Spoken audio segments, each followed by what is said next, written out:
Joanne Robinson, una economista británica, decía que el propósito de estudiar economía es aprender a no dejarnos engañar por los economistas. A menudo las personas no comprenden o no reconocen cómo la economía afecta diariamente nuestras vidas, lo que nos puede hacer vulnerables a ser manipulados por decisiones que parecen difíciles de entender y que parecen fuera de nuestro control. Algunas personas podrán decir que saben lo necesario sobre economía, viéndola como un tema complejo que está destinado a ser comprendido solo por un grupo selecto, que buscan explorar dimensiones más allá de lo material o racional que se cree tienen poca relevancia en la vida diaria. También se cree que la economía es un área exclusiva de los profesionales en negocios, finanzas y gobierno. Sin embargo, la mayoría de nosotros estamos destinados a vivirla por su influencia en nuestros bienes y bienestar. También podemos tener opiniones fuertes sobre el costo de vida, impuesto, el gasto gubernamental. Y a veces estas opiniones se basan en una reacción inmediata a las noticias. Los argumentos que usamos para justificar nuestras opiniones son generalmente los mismos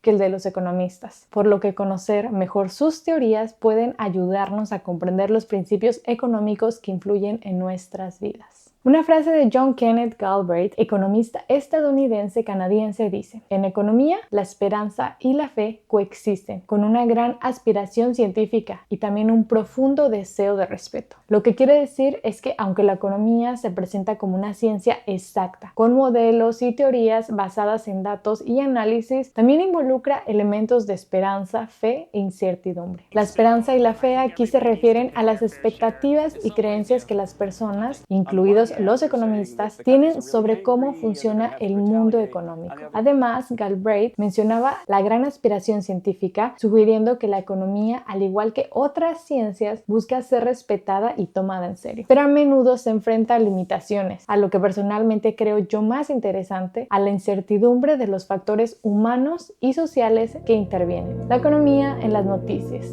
Hoy, con el mundo en aparente caos económico, con inflación, enfermedades, transiciones políticas, parece más importante que nunca aprender algo sobre economía. Lejos de ocupar una sección aparte en los artículos de noticias o formar solo una pequeña parte de los noticieros, las noticias económicas ahora son titulares. En 1997, el estratega político republicano de Estados Unidos, Robert Teter, señaló su habilidad política diciendo: miren la caída de la cobertura televisiva, miren la disminución de la participación electoral. La economía y las noticias económicas son lo que mueve al país ahora, no la política. Pero sería bueno preguntarnos cuánto entendemos realmente cuando oímos sobre el aumento del desempleo, la inflación, la crisis en el mercado de los valores, cuando nos recomiendan no gastar o pagar impuestos. ¿Sabemos por qué? Y cuando parece que estamos a la suerte de los bancos y grandes corporaciones, ¿sabemos cómo llegaron a ser tan poderosas o entendemos las razones de su existencia y por qué continúan operando estas corporaciones? La disciplina de la economía tiene un papel central para responder estas preguntas. Saber gestionar y organizar los recursos. El historiador escocés del siglo XIX, Thomas Carlyle,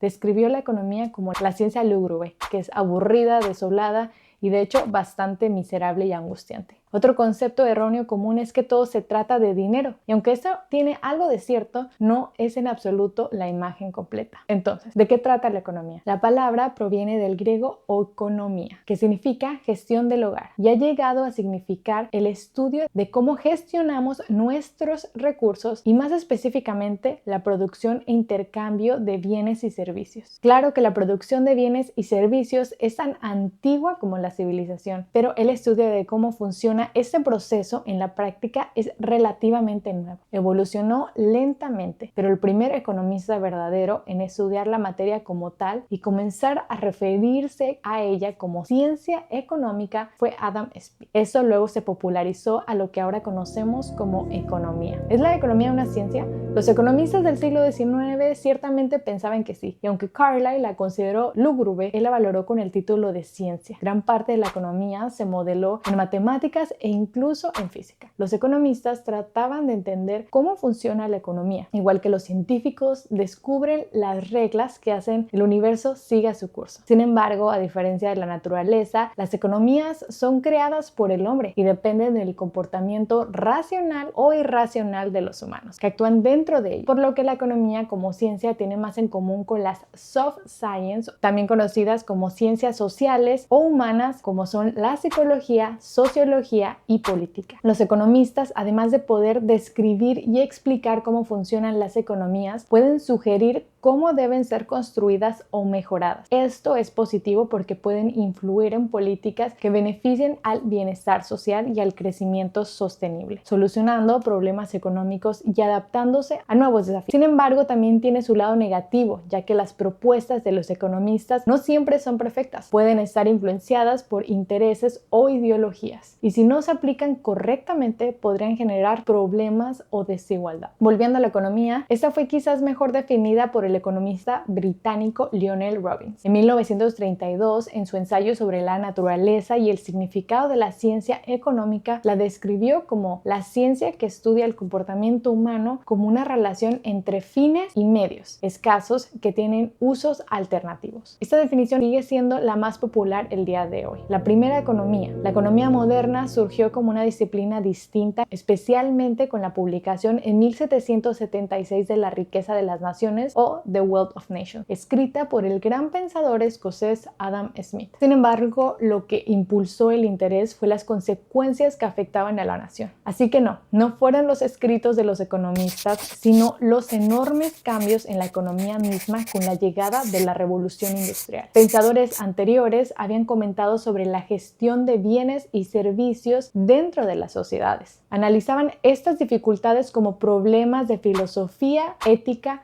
o política. Pero en 1760 en Gran Bretaña nació una nueva era de organización económica con la llegada de fábricas y productores masivos de bienes. Nació una nueva era de organización económica que evolucionó la economía basada en agricultura y artesanía a una dominada por la industria y la producción mecanizada. Esto se extendió por 80 años hasta principios de 1840 aproximadamente. Durante estos años se inició la economía de mercado guiada por la mano invisible de Smith, en la que se valoran las acciones racionales de individuos interesados en sí mismos y cómo estos terminan ofreciendo a la sociedad lo que necesitan. Esto estableció un modelo fundamental. Después de Smith se formó una nueva generación de pensadores economistas que se dedicaron a concentrarse exclusivamente en la economía, cómo funciona y cómo debería gestionarse. Nuevas escuelas de pensamiento. Como era de esperarse, hubo diferencias de opinión entre los economistas y surgieron diversas escuelas de pensamiento. Muchos dieron la bienvenida a la prosperidad que trajo la economía industrial moderna y abogaron por un enfoque de no intervención o laissez-faire para permitir que el mercado competitivo generara riqueza e impulsara innovaciones tecnológicas. Otros fueron más cautelosos al evaluar la capacidad del mercado para beneficiar a la sociedad e identificaron fallas en el sistema. Pensaban que estas podían superarse con la intervención del gobierno estatal y argumentaron a favor de un papel del gobierno en la provisión de ciertos bienes y servicios, así como frenar el poder de los productores. Para algunos, como el filósofo alemán Karl Marx, la economía capitalista estaba fatalmente equivocada y no sobreviviría. Las ideas de los primeros economistas clásicos, como Smith, fueron sometidas a exámenes cada vez más exigentes. A finales del siglo XIX, los economistas formados en ciencias comenzaban a abordar el tema desde las disciplinas de matemáticas, ingeniería y física. Estos economistas neoclásicos describían la economía con gráficos y fórmulas y proponían leyes que regían el funcionamiento de los mercados, justificando su enfoque. A finales del siglo XIX, la economía comenzaba a desarrollar características nacionales. Los centros de pensamiento económico crecieron a medida que se establecían departamentos universitarios y se notaban diferencias entre las principales escuelas de Austria, Reino Unido y Suiza, especialmente sobre el deseo a cierto nivel de la intervención del gobierno estatal en la economía. Estas diferencias se hicieron aún más evidentes en el siglo XX,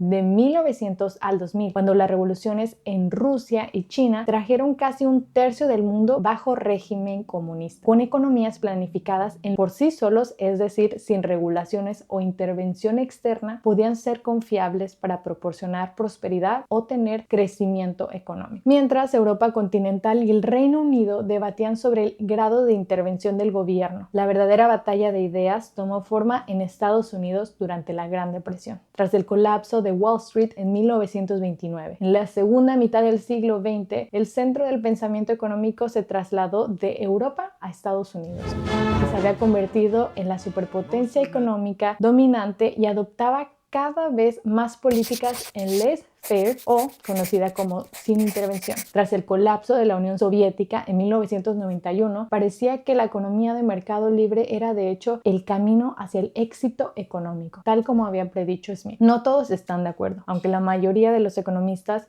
confiaban en la estabilidad, eficiencia y racionalidad de los mercados. Algunos tenían dudas y surgieron nuevos enfoques alternativos. A finales del siglo XX surgieron nuevas áreas de la economía que incorporaron ideas de disciplinas como la psicología y la sociología en sus teorías, así como avances recientes en matemáticas y física, como la teoría de juegos y la teoría del caos. Estos teóricos también advirtieron sobre las debilidades del sistema capitalista. Las crisis financieras cada vez más graves y frecuentes al inicio del actual siglo XXI reforzaron la sensación de que algo está fundamentalmente mal en el sistema. Al mismo tiempo, los científicos concluyeron que nuestra creciente riqueza económica tenía un costo para el medio ambiente en forma de un cambio climático potencialmente desastroso. A medida de que Europa y Estados Unidos comienzan a enfrentar quizás los problemas económicos más graves que jamás hayan tenido, han surgido nuevas teorías económicas, especialmente en el sudeste asiático y los llamados países BRIC, Brasil, Rusia, India y China. El poder económico está cambiando nuevamente y es probable que surjan nuevos enfoques económicos para ayudar a gestionar nuestros recursos escasos. Una de las principales víctimas de la reciente crisis económica es Grecia, donde comenzó la historia de la economía y de donde proviene la palabra. En 2012, los manifestantes en Atenas señalaron que la democracia, que también viene de los griegos, corre el riesgo de ser sacrificada en la búsqueda de una solución a la crisis financiera de la deuda pública en 2009. Aún está por verse cómo la economía mundial resolverá sus problemas, pero reconociendo los principios de economía presentada en los próximos videos, veremos cómo llegamos a la situación actual y tal vez comencemos a ver una salida. Recuerda, la economía puede ser miserable y angustiante, pero como dijo Joan Robinson, el propósito de estudiar economía es aprender a no dejarse engañar por los economistas.